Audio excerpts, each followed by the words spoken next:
In the heart of Burkina Faso, under a scorching sun that paints a savanna in golden hues, a secret is unfolding, one that could rewrite the future of farming forever. Picture this: a flash of iridescent blue and green, feathers fanning out like a living rainbow, eyes locked on you in ancient wisdom. But wait, what if I told you this isn't just a bird of myth and legend? What if this creature, the peacock, holds the key to unlocking unimaginable wealth in one of Africa's most challenged nations? Hold on tight, because today we're diving into a story that's equal parts beauty, brains, and big bucks. And at the center of it all, a revolutionary leader named Ibrahim Traoré, who's turning heads and turning profits with the world's most stunning bird. But how? Stick around, because what you're about to discover might just inspire you to rethink everything you know about agriculture. Let's rewind for a second. Peacocks have captivated humanity for centuries. In ancient India, they were symbols of royalty, their tails a cascade of eyes said to ward off evil. In Greek mythology, they pulled the chariot of Hera, the queen of gods. Fast forward to today, and these birds are strutting into red carpets, fashion shows, and luxury homes worldwide. Their feathers adorn everything from high-end jewelry to Hollywood gowns. Think of that viral Met Gala dress last year, dripping in peacock plumes that fetch thousands. But here's the twist.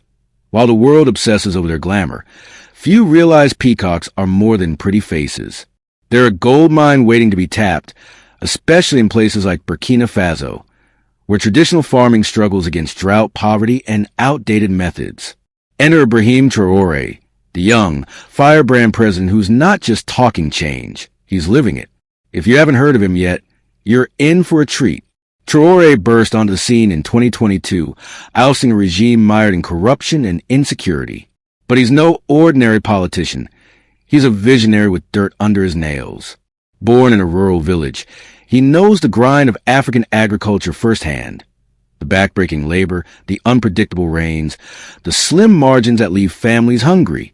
Under his leadership, Burkina Faso is pivoting from staple crops like millet and sorghum to high-value, innovative ventures. And peacocks? They're his secret weapon. Why peacocks, you ask? Because in a world craving uniqueness, these birds deliver. Their feathers sell for up to $10 each on international markets. Multiply that by hundreds per bird, and you're looking at serious cash. But Traoré's not stopping at feathers. He's building an empire that empowers locals, boosts exports, and puts Burkina Faso on the global map. Imagine waking up to the call of peacocks echoing across your farm, their vibrant displays turning your land into a living art gallery. That's the reality Traoré is creating. His initiatives provide seedlings, peacock chicks, to farmers, along with training on sustainable practices. It's not just about profit. It's about resilience. Peacocks are hardy survivors.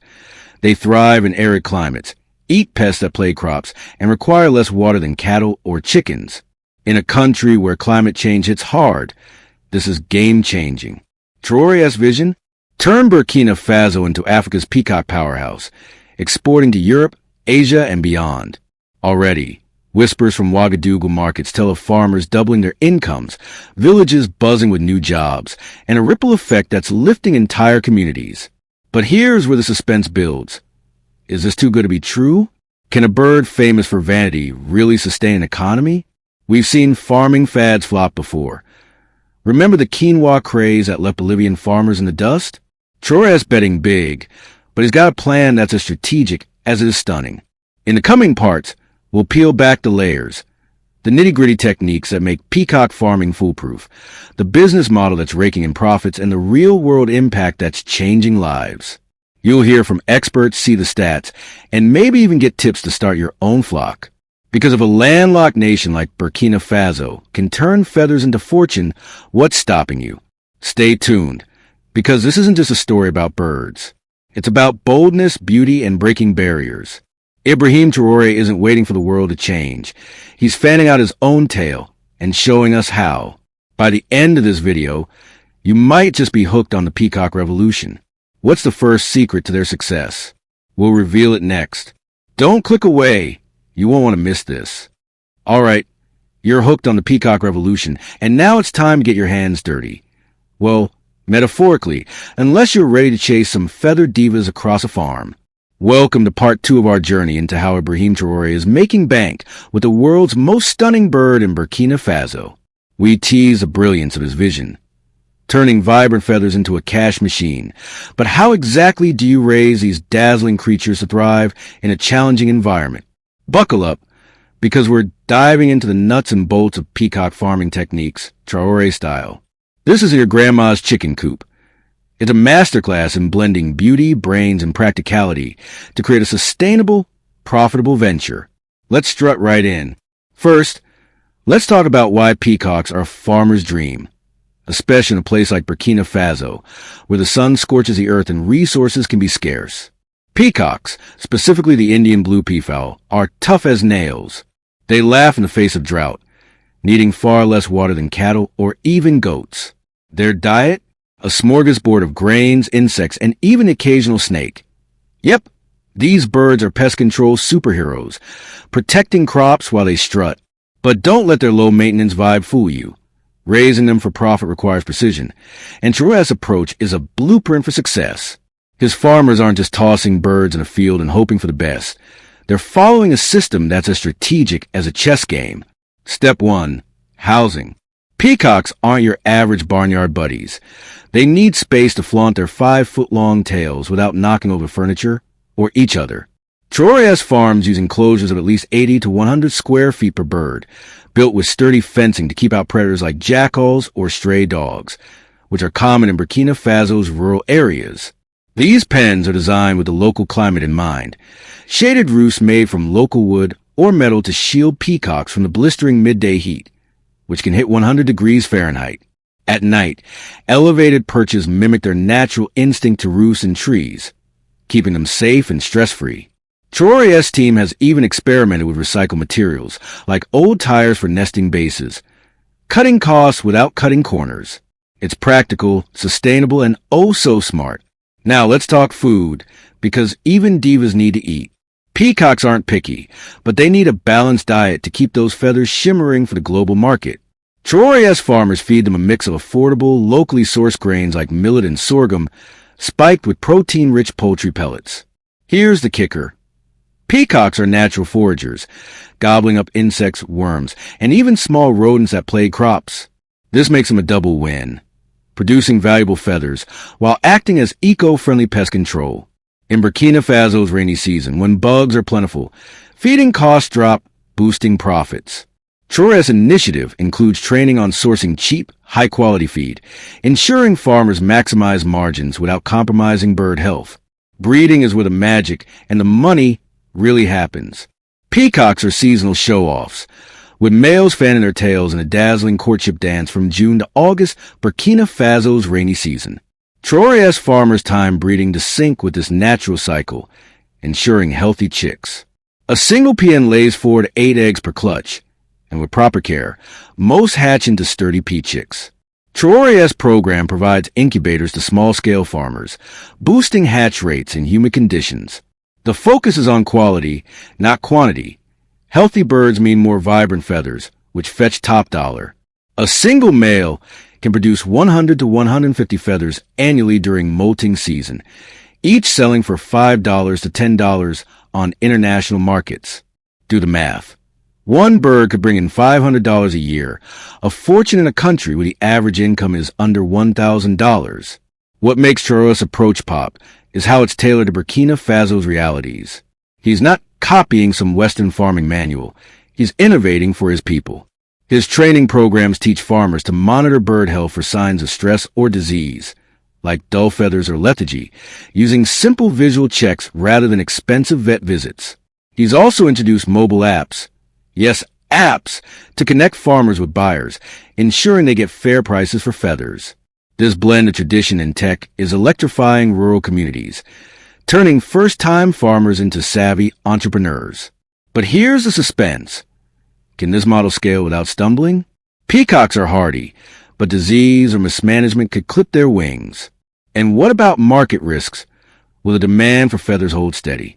In the next part, we'll unravel Traoré's business model, revealing how he's turning plumes into profits and empowering communities. You'll see the numbers, hear the success stories, and maybe start dreaming of your own peacock empire. Don't go anywhere. This story is about to get even juicier. The sun dips low over Burkina Faso's dusty plains, casting a glow on a flock of peacocks, their feathers catching the light like a treasure chest of emeralds and sapphires. You're deep in the heart of Ibrahim Traoré's agricultural revolution, where these stunning birds aren't just a sight to behold, they're a ticket to prosperity. We've seen how Traoré's farmers master the art of raising peacocks with smart, sustainable techniques. Now, let's pull back the curtain on the real magic. How Traoré's turning those shimmering feathers into cold, hard cash. This is the story of a business model. So clever it's rewriting what's possible in one of Africa's toughest economies. Ready to see how a bird can spark an empire? Let's dive in. Traoré's not just farming peacocks. He's building a money-making machine that's as dazzling as the birds themselves. The secret sauce? Tapping into a global obsession with peacock feathers. These aren't just pretty trinkets. They're a hot commodity in fashion, decor, and cultural markets.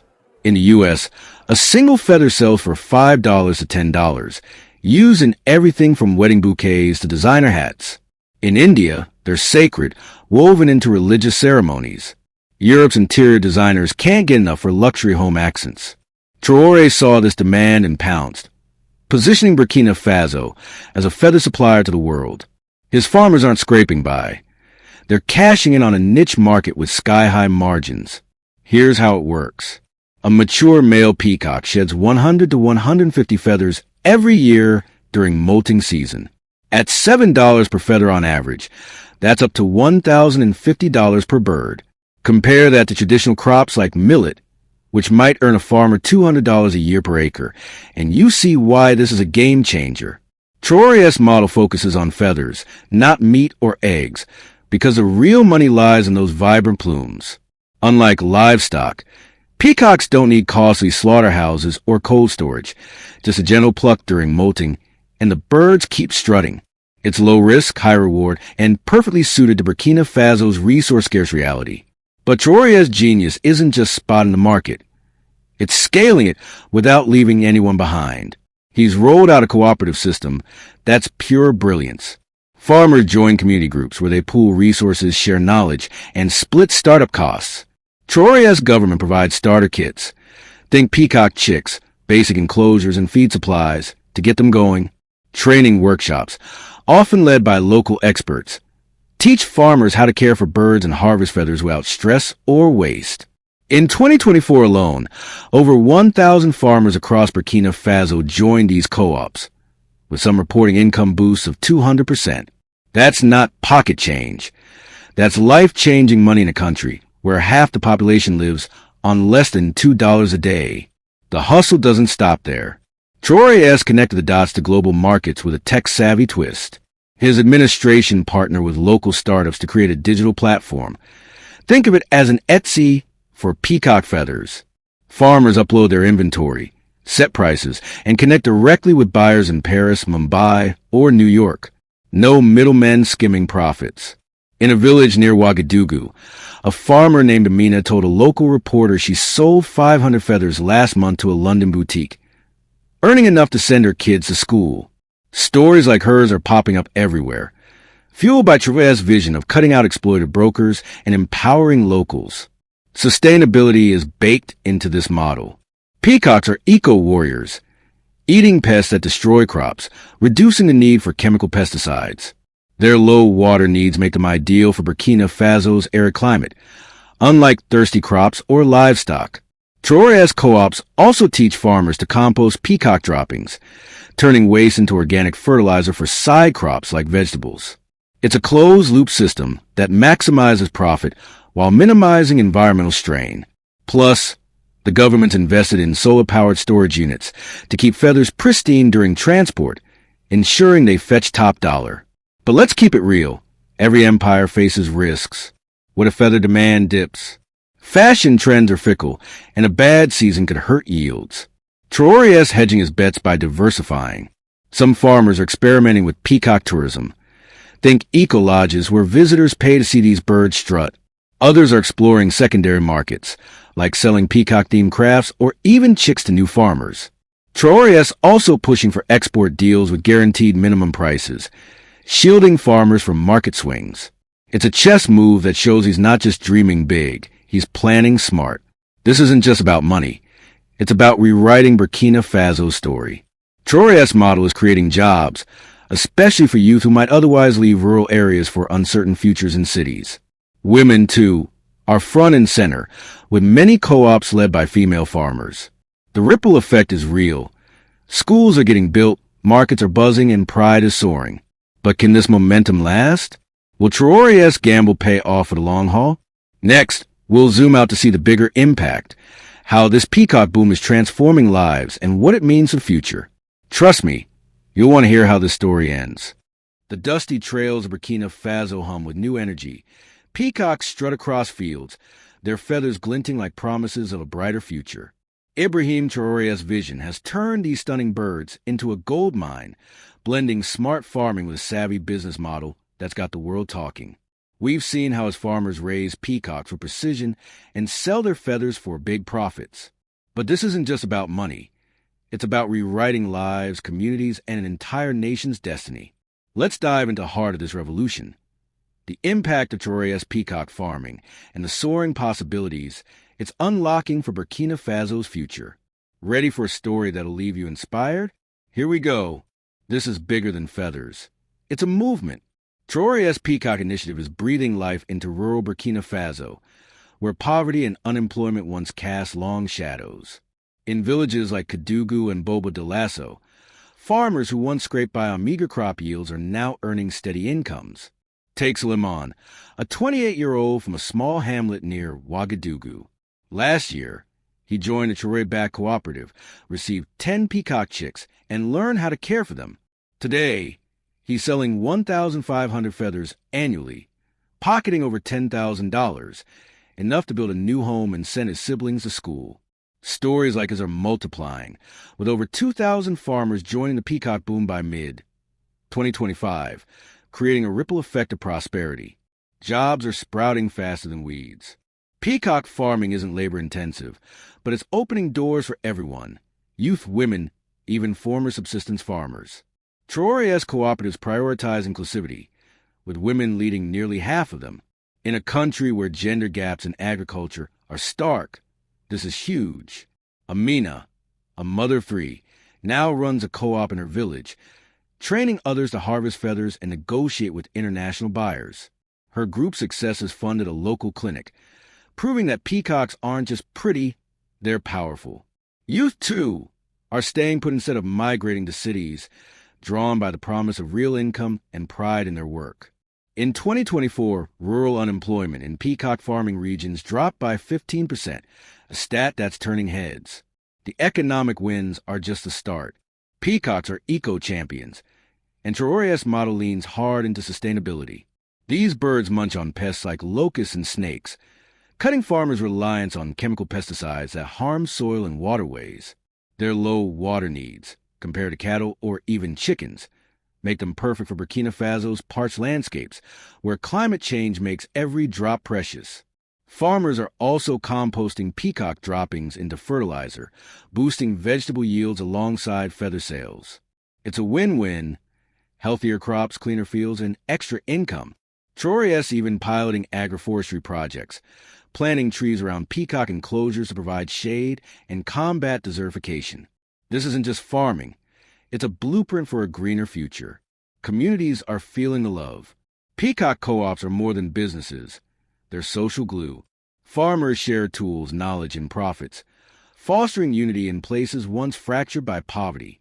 Local markets are buzzing with new activity. Think artisans crafting peacock-inspired jewelry or kids selling feather bookmarks to tourists. Traoré's government has poured resources into infrastructure, like solar-powered storage units to keep feathers pristine and rural roads to speed up transport. Schools are popping up, funded by feather profits, and clean water projects are gaining traction. In one village, a co-op's earnings paid for a borehole, giving 500 families access to safe water for the first time. That's not just progress, it's transformation. But what's next? Traoré's not resting on his laurels. He's eyeing global expansion, negotiating trade deals to lock in feather exports to Europe and Asia. He's also pushing peacock tourism. Imagine eco-lodges where visitors snap selfies with these dazzling birds, pumping cash into local economies. Early trials in 2025 drew 3,000 tourists, each spending an average of $200. That's millions flowing into rural pockets. Traoré also diversifying, encouraging farmers to sell peacock chicks or branded craft to hedge against market dips. His vision: make Burkina Faso the world's peacock capital, a hub of innovation that inspires other African nations. Of course, challenges loom. Scaling up risks overproduction, which could crash feather prices. Disease outbreaks or climate shifts could test the model's resilience. But Traoré's ready, with contingency plans like price stabilization funds and veterinary training for farmers. His track record, doubling agricultural output in 2 years, shows he's no dreamer. He's a doer. The real question is, can this spark a global movement? If Burkina Faso can turn a bird of beauty into a beacon of hope, what's stopping others? This is a call to action for farmers, entrepreneurs, even you watching at home. Traoré has shown what's possible with vision and grit. The peacock revolution is here, and it's stunning. So what's your next move? The world's watching. Let's make it shimmer.